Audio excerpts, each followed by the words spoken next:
Hi everyone, welcome to this video on lesson 16 of the Earth and Climate unit. This is a lesson which covers again some GCSE chemistry content in the atmospheric chemistry chapter, but it's relatively intuitive and I think it fits really nicely with this whole unit on the carbon cycle. And if we go back to the big picture here, the carbon cycle, which we've kept coming back to repeatedly throughout this sequence of lessons, what we're doing in this lesson is explaining, we're kind of explaining how the atmosphere as it currently is came to be. And while we're not really talking too much about combustion and fossil fuels, which we've focused on an awful lot, we're more looking at these three and how as time went on and the composition of the organisms on the Earth changed and the composition of the Earth's surface changed, including the oceans and stuff, that affected what happened up there in the atmosphere. And again, I think this is the big idea that we take for granted as scientists or people who are kind of equipped with some scientific concepts, but students may not recognize. What we want to make explicit is that idea of interactivity. So what's happening at the ground level and what's happening in the sky level, they are not two separate things, they are all related. And this is what we're going to try and get across in today's lesson, which is a bit of a timeline, a very simplified timeline of how the Earth's atmosphere has developed. So what we can start with is by talking about the Earth's early atmosphere. So again, I mean, there's not like a hard and fast figure, but I'm using the figure about 4.6 billion years ago. The Earth was not a very nice place, a bit like Mars and Jupiter today, kind of barren, lifeless, and quite violent in terms of its geographical events. So what we've got is lots and lots of volcanoes, all erupting all the time. It's very hot. They're spewing out all sorts of gases like this. And what that means is the Earth's atmosphere is composed of an awful lot of water vapor. So I might put some clouds just to represent the different gases in the Earth here, like this. So we've got an awful lot of water vapor, which I'll label as H2O to students. We've got a lot of carbon dioxide, and we've got a lot of nitrogen as well, which just kind of sits there because nitrogen isn't particularly reactive. So we've got this very hot, violent, lifeless surface of the Earth, but things start to change as the Earth cools. So we're going to tell students this story. So as the Earth, or as the surface of the Earth, but I'll just put as the Earth cools, some special things start to happen. So as the Earth cools, if I draw my kind of clouds of gas again here like this in the same place, well, the first thing that happens is this water, which was water vapor, condenses, because we know that steam, if it gets cold, condenses. So I'm going to label that with some rain. And again, you can tell students that that's basically all rain is. It's just condensing water. So we get rain. And what is formed over here are the oceans. So I'll put oceans here like this.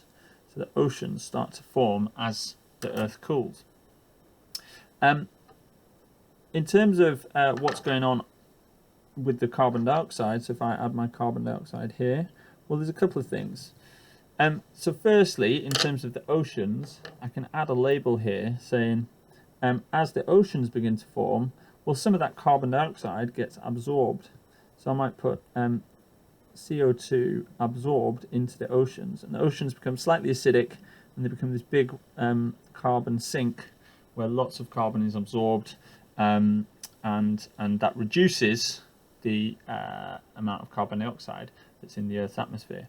So we've seen, and I should add here, sorry, a label like this, so condensation, because I really want students to have the full picture of H2O. So we've got condensation for H2O, that's reducing the amount of water vapor. We've got absorption of CO2 into those oceans that form, that's reducing the volume of CO2. And then if I go back onto the land here, something else starts to happen, something pretty spectacular, which is the evolution of plants. So if I draw a few plants here like this, I don't know what early plants look like, maybe not like the pretty kind of poppies or something that I'm going to draw here, but anyway, it's fine. So let's shade those flowers in. So I've started to get some plants on here. You might also want to talk about algae in the oceans, but I'm just going to talk about plants on land for the time being. So then we've got some nice trees up here. So the other thing that starts to happen, and again, this is building on their prior knowledge now of from year 7. The other thing that starts to happen is if you've got plants there, well, in fact, there's two things that happen. One is that the CO2 begins to be absorbed by the plants in order for photosynthesis to happen. So I'll put here photosynthesis.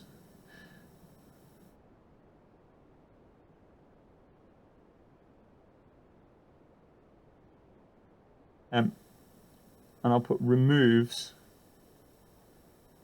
CO2. But the other thing to say is it doesn't just remove CO2, it also starts to add another gas. And again, hopefully they'll remember this, but you might need to remind them. O2 is released.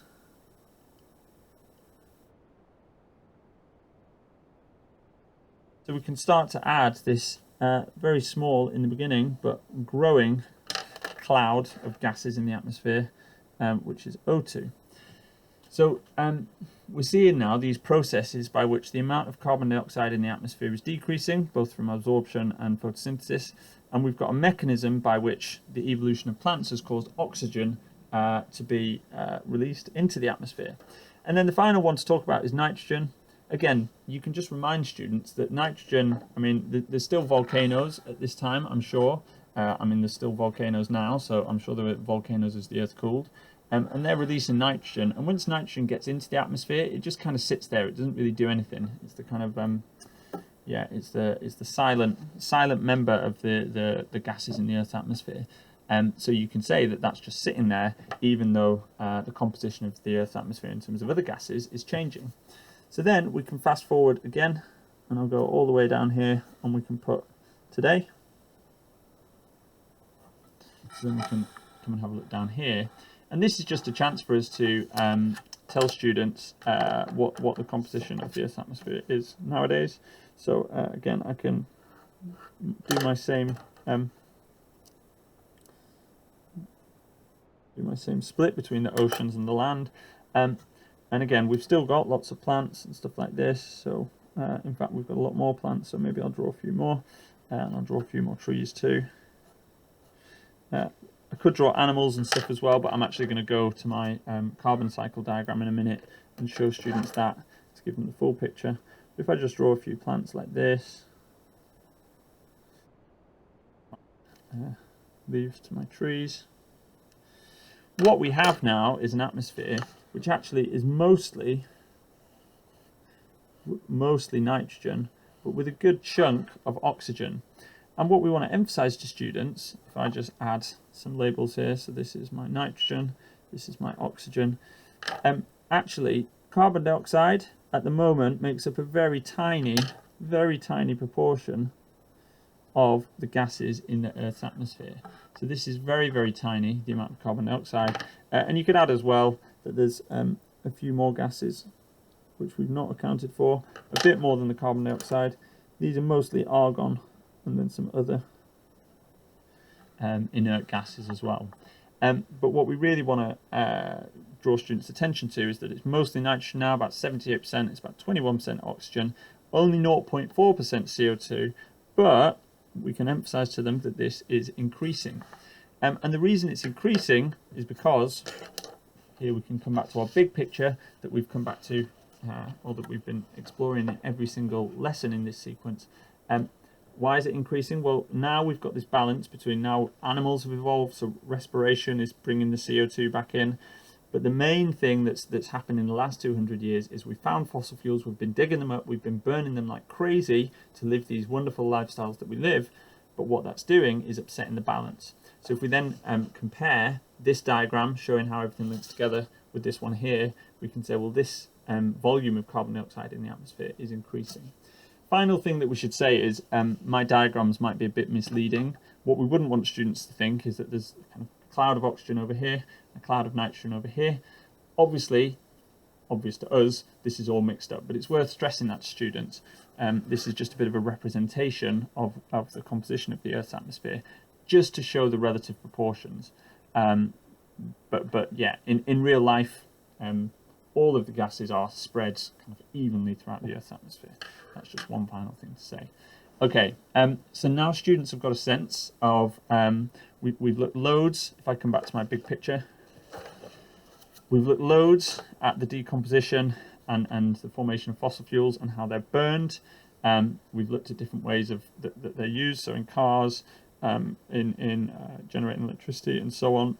We've now looked at photosynthesis, absorption, and we've kind of begun to talk about respiration here, but we've not mentioned that in loads and loads of detail.